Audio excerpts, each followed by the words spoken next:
Guys, welcome back to Southern Extreme TV. We are in deer camp in Ohio. We're going to be here for 9 days.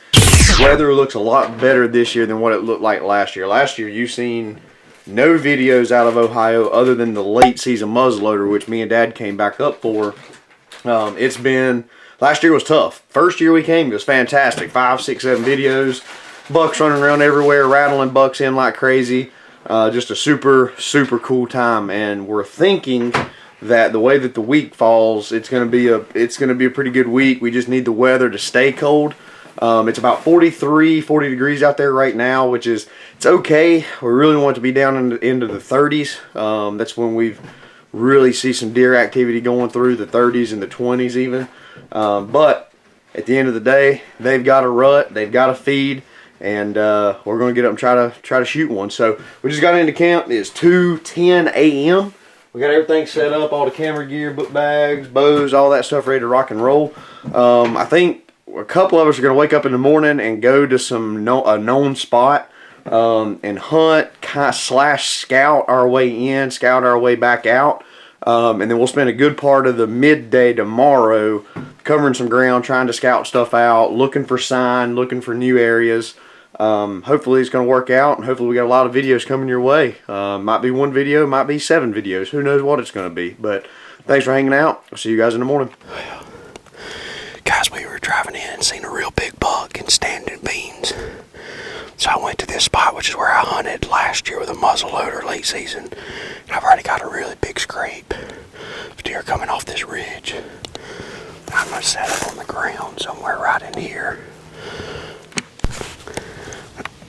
Alright, had to stop and take some clothes off. I was about to pass out, but I'm set up against the same tree that I shot and missed a doe during muzzleloader, and she came right here behind me down this trail, which is the exact trail that scrape is on. Now, perfect world, I would be up above it, but this wind is actually kind of blowing off down from across the top of the ridge off down into this bottom. So I don't want to go way too far out in there and risk jumping a deer that might be off down in that bottom until those thermals start sucking back up this drain. But what I'm thinking is with that wind coming over the top, there's good bedding up on top of this ridge too that I basically walk by. That's right next to private property, which is still standing beans. And the standing beans is where we seen that really big buck on the way here. So I feel like a buck coming back out of these beans might parallel this ridge and scent check those bedding areas going back up through there, and that's why that scrape is made. He can just come back through here, hit that scrape, and he can just keep on going out that ridge and then drop off down into that bottom. But we might reposition when it gets daylight. I know this spot, this tree, I picked it out last year with this year with the muzzleloader back in January. So, mainly just wanting to get boots on the ground, see what we can find. But we've got 6:54, so we've got probably another 35, 40 minutes before it's good shooting light.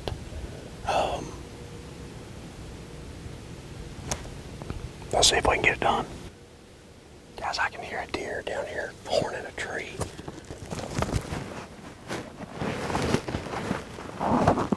It's like 10 minutes. 10 minutes past shooting light. I'm standing here.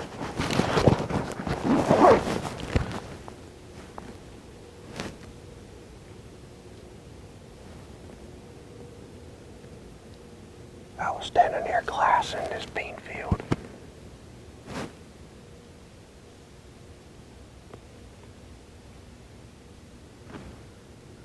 And I thought I could hear something.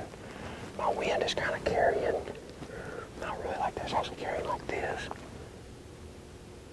But that deer has eased off down in this bottom, which I think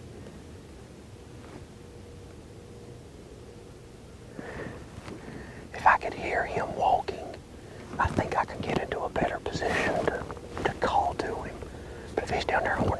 should be able to rattle or grunt or something to get that deer to come in.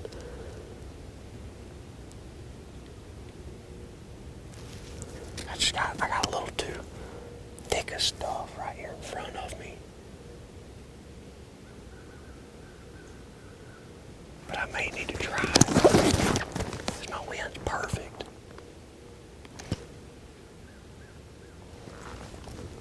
I've got a couple lanes I could sneak an arrow through.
It was another hunter.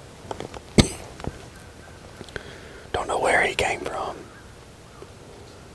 Which I guess that could have been him that was down there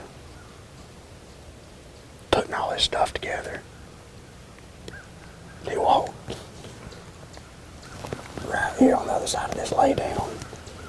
That laydown's 5 yards. Just walked right by me. I tried to. I was like, hey man. He just looked at me and kept walking. I mean, there wasn't any trucks parked where I got. I mean, I got dropped off to hunt here, so it's not like.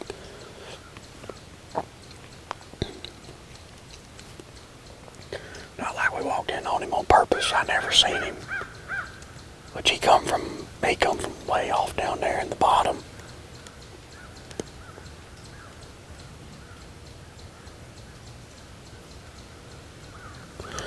He looked like he had been hunting from the ground too. Had a crossbow and had his quiver and a book bag. So that very easily could have been what I heard down there in the bottom, because that's kind of the direction that I heard what I heard. And that's the easiest way to come up and down.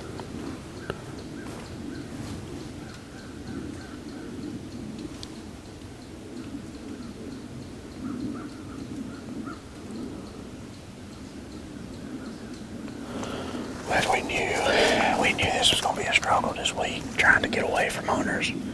This is one of the most heavily hunted areas in Ohio, I think.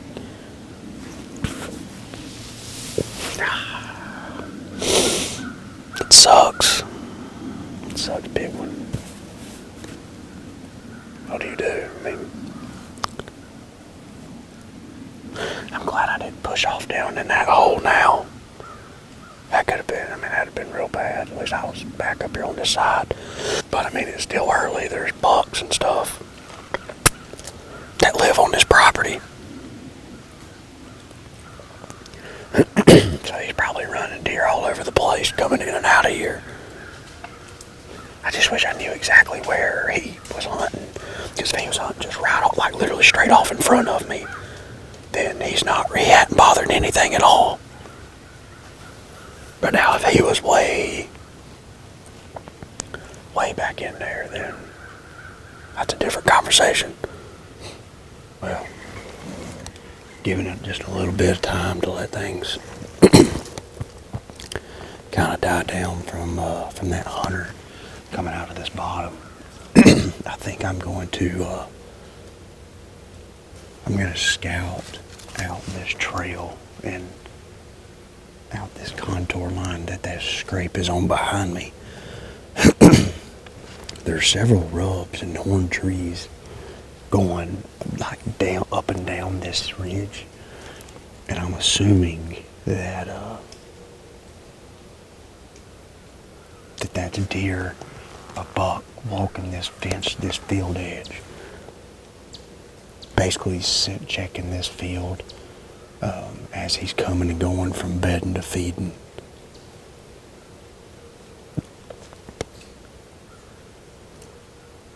But all of the rubs are they're facing my direction, which would seem like the buck is walking downhill, which would typically mean that buck is bedding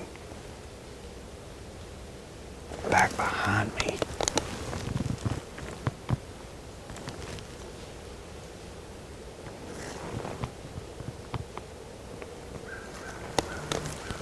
We're not going to go far out that ridge, but we're going to try to go maybe 100, 200 yards if we can. Just see what we see.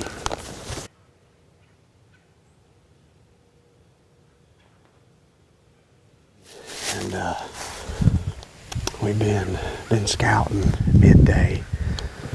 Paul from camp shot a good 8-pointer this morning. We went back to help him get his deer loaded up, but I'm going back into the same ridge.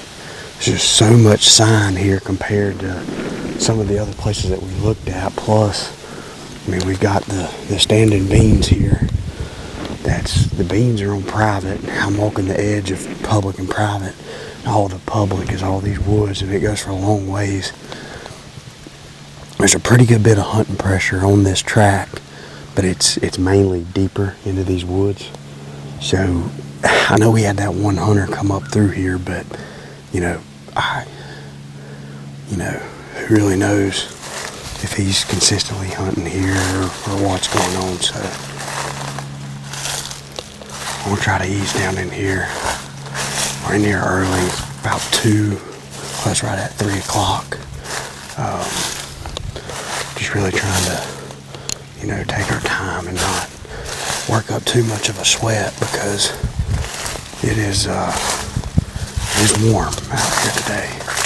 It was 48, 49 degrees this morning. It's up into the 70s. We've got as you can see, there's a scrape. You can see the dew claw scratches there. That's pretty good. It's a pretty good buck doing that. But I scouted back in here a little deeper today.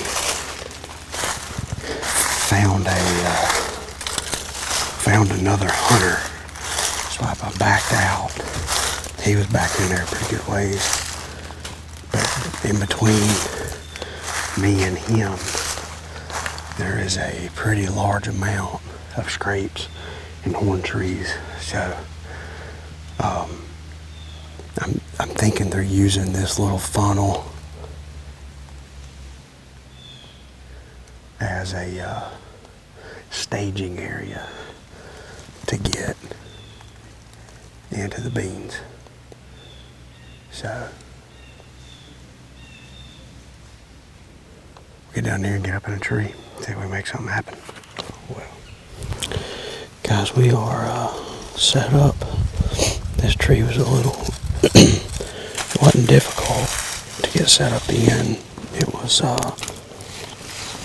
more aggravating than anything, because it's got a little bitty tree growing right beside of it that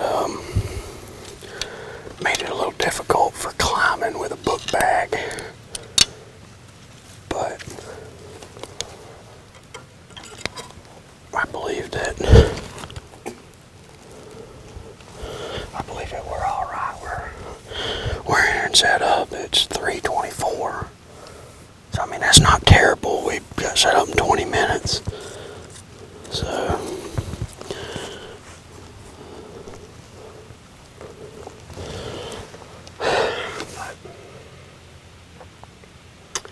we got probably 3.5 hours worth of hunting. I've got this bean field right behind me, which I can see into. More than anything for seeing into it is just to see if there's a big buck hanging around the edge of this thing. But one of the biggest scrapes is literally 10 yards from me. And I'm in between the last scrape and the second to last scrape before you get into this bean field. And then in front of me, probably 50, 60 yards, there's 2 or 3 other scrapes. And everything's just flowing right here at me. So, I mean, if a deer comes to this bean field, pretty much they have to walk somewhere where I can see them right here. So that's a really good thing. But we're in here and set up. I'll check back in with you guys here in a little bit.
Well, guys, it's the next morning.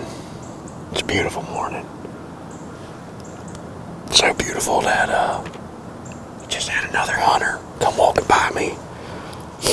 It's now 10 minutes past shooting light. He's coming in with a climber, setting up 100 yards from me.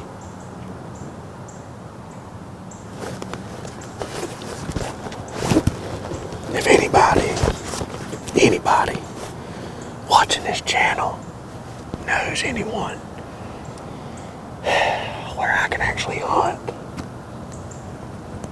in Ohio without having to bring my own tree, that would be fantastic.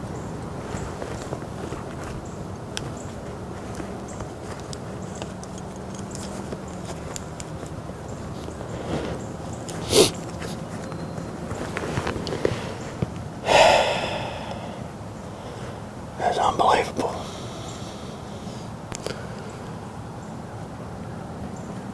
I mean, I get it, but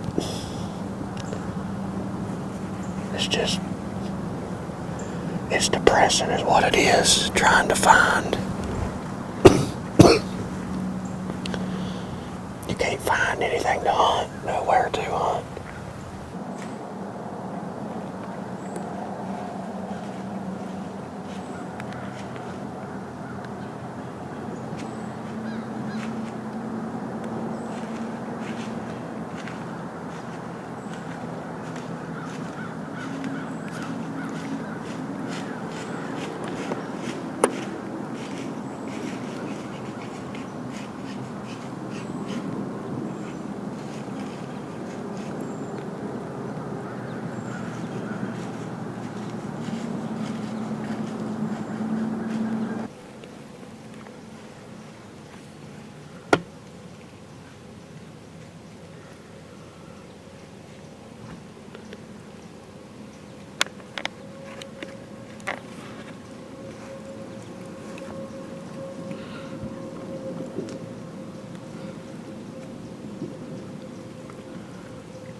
some good news.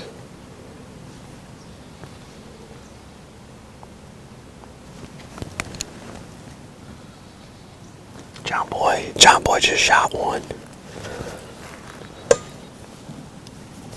Well, he didn't just shoot it. He shot earlier this morning and thought that he missed. And got down and found blood and tracked that deer down. The deer is dead, baby. And we just had a little, is it a 5-pointer or a 7-pointer come by. Oh man, that's just like randomly looked down at my phone and John said, "Buck down."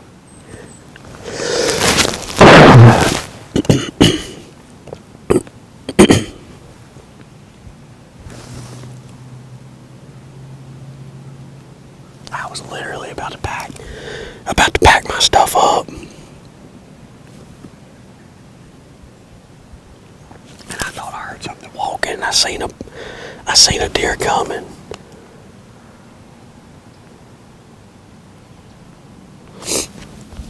Oh man, he killed that deer over there where I shot my very first Ohio buck at.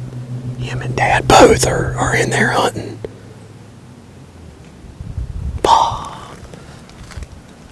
Gosh almighty, that's awesome. That's a big deal right there. That's huge, huge, huge. And I've had 2 opportunities this morning. I mean, really and truly, if that spike this morning or if that buck, if they would have been shooters. I mean, I had that deer dead at 20 yards.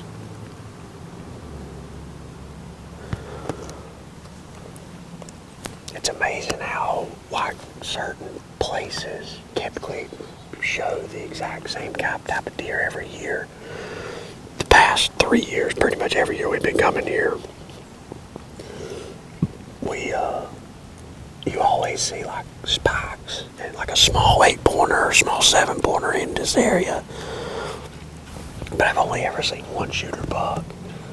And it was the first morning that I hunted here. There was a scrape line right here beside of me. And I was actually sitting on the ground. And I would be sitting on the ground this morning, but at some point last year, a tree has fallen. It landed exactly where I used to sit. Plus, for that reason there, a lot of these deer were moving through this thicker stuff to my left. So I decided last year, which I figured this out, that I could get into this tree here and I could shoot that older scrape line to my right, or I could get over here and shoot into this thicker stuff. I ain't got as many lanes, but I'm within 20 to 30 yards of those deer.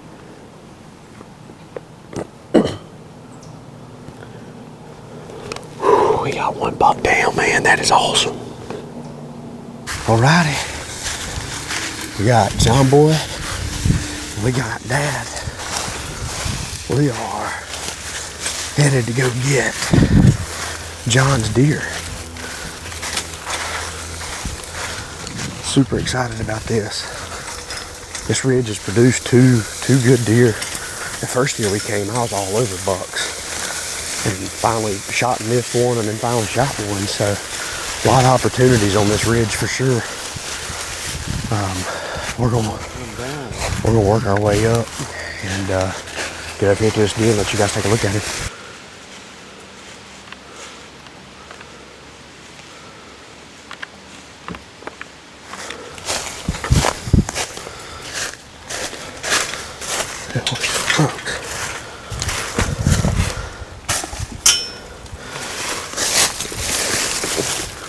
God, that's a brute right there. See how big that body is.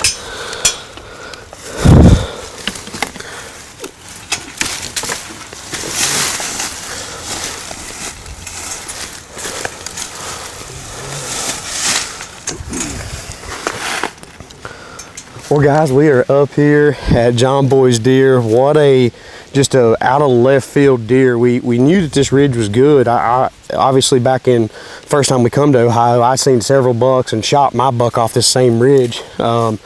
And what a cool little hunt. John texted and actually thought that he missed the deer, and come to find out that the arrow just went through the deer so daggum fast that he hit him. Deer ran probably 100 yards, died right here on top of the ridge in between Dad and John. What a beautiful hunt. A beautiful morning up here in Ohio. You gotta love it, guys. That's it for the first part of this Ohio trip. We still got several days left of hunting, so I'm super excited. Hopefully the rut's gonna kick on here before too much longer and they're gonna be running dumb, and hopefully me or Dad can get on a buck ourselves. So guys, stay tuned. Hopefully we got more Ohio content coming this way. If you're new to Southern Extreme TV, make sure you hit that subscribe button. We are trying to grow this thing to 100,000 subs, and every click gets me one step closer. Thanks for hanging out. See you guys on the next episode.